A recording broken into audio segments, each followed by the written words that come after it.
ഏവർക്കും നമസ്കാരം. മേടം മുതൽ മീനം വരെയുള്ള 12 രാശിജാതർക്കും അതിലെ നക്ഷത്രജാതർക്കും ഏപ്രിൽ മാസം അനുഭവത്തിൽ വരാവുന്ന മാസഫലങ്ങളാണ് ഇന്ന് ഈ പരമ്പരയിൽ വസ്തുനിഷ്ഠമായി വിശകലനം ചെയ്യുന്നത്. ഓരോ മാസത്തിലും എന്തെങ്കിലും സവിശേഷതകൾ ഉണ്ടാകാറുണ്ട്. ഏപ്രിൽ മാസത്തിൽ വളരെ അപൂർവമായ ഒരു സവിശേഷത എന്ന് പറയാവുന്നത് മീനരാശിയിലെ ഗ്രഹബാഹുല്യമാണ്. ഏപ്രിൽ 14 വരെയും 5 ഗ്രഹങ്ങളാണ് മീനരാശിയിൽ സഞ്ചരിക്കുന്നത്.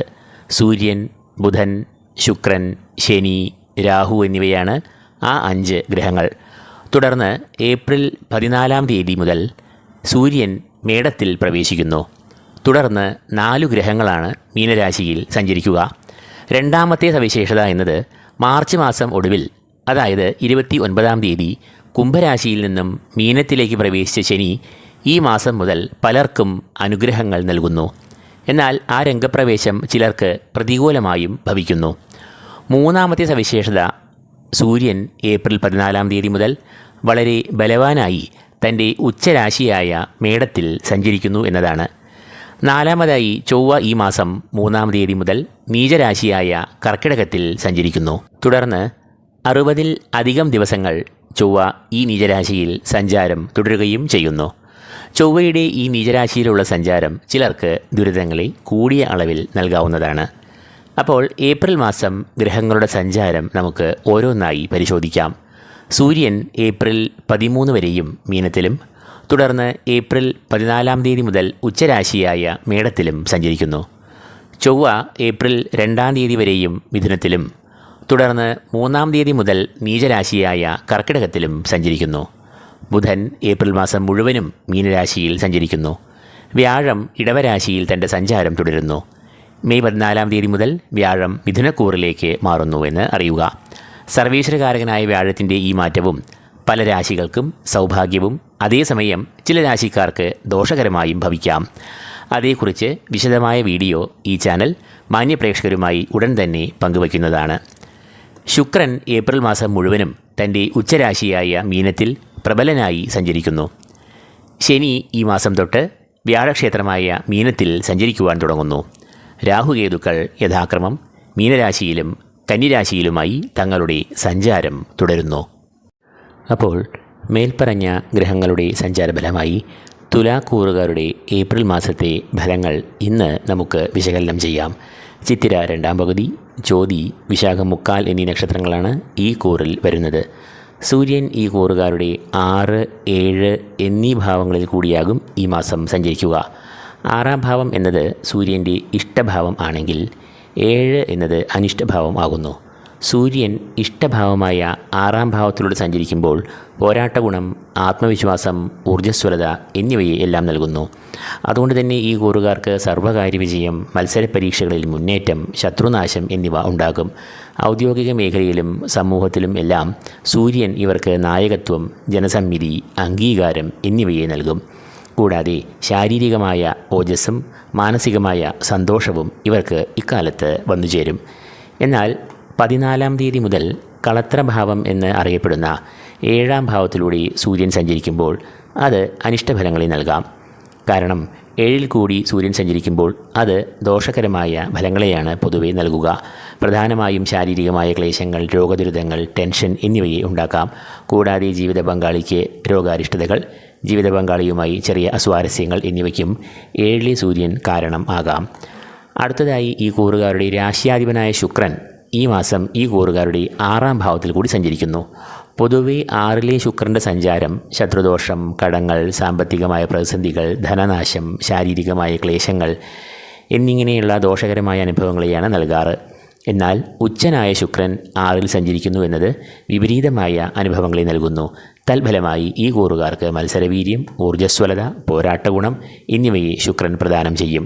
മത്സര പരീക്ഷകളിൽ തിളക്കമാർന്ന വിജയം നേടും. രോഗമുക്തി, കടങ്ങളിൽ നിന്നും മോചനം എന്നിവയ്ക്കുള്ള മാർഗങ്ങൾ അപ്രതീക്ഷിതമായി ഇവർക്ക് മുന്നിൽ വന്ന് ചേരും. ഏത് പ്രതിസന്ധികളെയും നേരിടുവാനുള്ള ആത്മവിശ്വാസം ഇവർക്ക് ഈ സമയത്ത് ഉണ്ടാകും. ശത്രുനാശം, ബന്ധുമിത്രാദികളുമായി ഏറെ നല്ല ബന്ധം, ജനസമ്മിതി എന്നിവയെല്ലാം ശുക്രൻ ഇവർക്ക് നൽകുന്നതാണ്. ഈ കൂറുകാരുടെ 10ാം ഭാവത്തിലാണ് ചൊവ്വ ഈ മാസം സഞ്ചരിക്കുക. 10-ാം ഭാവം എന്നത് കർമ്മഭാവം എന്ന് അറിയപ്പെടുന്നു. ഔദ്യോഗിക മേഖല, ബിസിനസ് എന്നിവയെയും ഈ ഭാവം കൊണ്ടാണ് ചിന്തിക്കുന്നത്. 10-ലെ ചൊവ്വ ഗുണദോഷഫലങ്ങളെ സമ്മിശ്രമായാണ് നൽകുക. കർമ്മരംഗത്ത് ചില പ്രതിസന്ധികൾ രൂപപ്പെടാം. എന്നാൽ അവയെ എല്ലാം കഠിനമായ നിശ്ചയദാർഢ്യത്തോടുകൂടി നേരിട്ട് വിജയം കൈവരിക്കുകയും ചെയ്യും. വെല്ലുവിളികളെ പോരാട്ടവീര്യത്താൽ നേരിടുന്നതാണ്. ബിസിനസ് രംഗത്തും ഗുണദോഷ സമ്മിശ്രമായ ഫലങ്ങളെ ചൊവ്വ നൽകാം. അലച്ചിലും അമിതമായ അധ്വാനവും ശാരീരികമായ ക്ലേശങ്ങളെ നൽകാമെന്നതിനാൽ ആരോഗ്യത്തിൽ ഒരു ശ്രദ്ധ ഈ കൂറുകാർ ഇക്കാലയളവിൽ പുലർത്തുക. ബുധൻ ഈ കൂറുകാരുടെ 6-ാം ഭാവത്തിൽ കൂടിയാകും ഈ മാസം സഞ്ചരിക്കുക. 6-ാം ഭാവം എന്നത് ശത്രുക്കൾ, രോഗങ്ങൾ, കടങ്ങൾ, മറ്റ് ദുരിതങ്ങൾ എന്നിവയെ എല്ലാം കുറിക്കുന്ന ഭാവം ആകുന്നു. 6-ാം ഭാവത്തിൽ കൂടി സഞ്ചരിക്കുന്ന ബുധൻ ഈ കൂറുകാർക്ക് കാര്യവിജയം, ഊർജ്ജസ്വലത, ശത്രുനാശം, രോഗമുക്തി, കടങ്ങളിൽ നിന്നും അറുതി എന്നിവയെ എല്ലാം നൽകും. ബുധൻ ഈ കൂറുകാരുടെ ഭാഗ്യാധിപനും 12-ാം ഭാവാധിപനും ആകുന്നു. ഭാഗ്യാധിപൻ ഇഷ്ടഭാവത്തിൽ സഞ്ചരിക്കുമ്പോൾ ഇവർക്ക് അനുകൂലമായ അനുഭവങ്ങളെ നൽകും. ശത്രുക്കൾ, രോഗങ്ങൾ, കടം എന്നിവയിൽ നിന്നെല്ലാം മുക്തി ഉണ്ടാകും. ഭാഗ്യവർദ്ധനവ് ഈ കാലയളവിൽ വർദ്ധിക്കുമെന്നതിനാൽ ഇവർക്ക് ഓഹരി വിപണി, ചിട്ടി, ഭൂമിക്രയവിക്രയങ്ങൾ എന്നീ സ്രോതസ്സുകളിൽ നിന്നും ധനാഗമം പ്രതീക്ഷിക്കാവുന്നതാണ്. കുടുംബജീവിതത്തിലും പൊതുവെ സന്തോഷം, സമാധാനം എന്നിവ ഉണ്ടാകും. വ്യാഴം നിലവിൽ ഈ കൂറുകാരുടെ 8-ാം ഭാവത്തിൽ കൂടിയാണ് സഞ്ചരിക്കുന്നത്. അഷ്ടമവ്യാഴം പ്രധാനമായും ശാരീരിക വൈഷമ്യങ്ങൾ, രോഗം, അനാരോഗ്യം, അതുമൂലമുണ്ടാകുന്ന ചിലവുകൾ, കർമ്മവിഘ്നം, മാനസികമായ പ്രതിസന്ധികൾ എന്നിവയെ എല്ലാം ഉണ്ടാക്കാറുണ്ട്. എന്നാൽ നിലവിൽ ശുക്രനും ഗുരുവും പരിവർത്തന യോഗം ചെയ്ത് നിൽക്കുന്നു എന്നതിനാലും വ്യാഴം നേർരേഖയിൽ സഞ്ചരിക്കുന്നു എന്നതിനാലും ഇവർക്ക് വിപരീത രാജയോഗം ഫലത്തിൽ വരുന്നു. തൽഫലമായി രോഗമുക്തി, ആരോഗ്യം, ശാരീരികമായ സുഖം, മനസ്സുഖം, സന്തോഷം എന്നിവയെ വ്യാഴം നൽകും. ശനിയുടെ രാശിമാറ്റത്തിലൂടെ തുലാക്കൂറുകാർക്ക് വലിയ നേട്ടങ്ങളും സൗഭാഗ്യങ്ങളും വന്നു തുടങ്ങുന്നതിൻ്റെ ആദ്യ മാസമാണ് ഈ മാസം.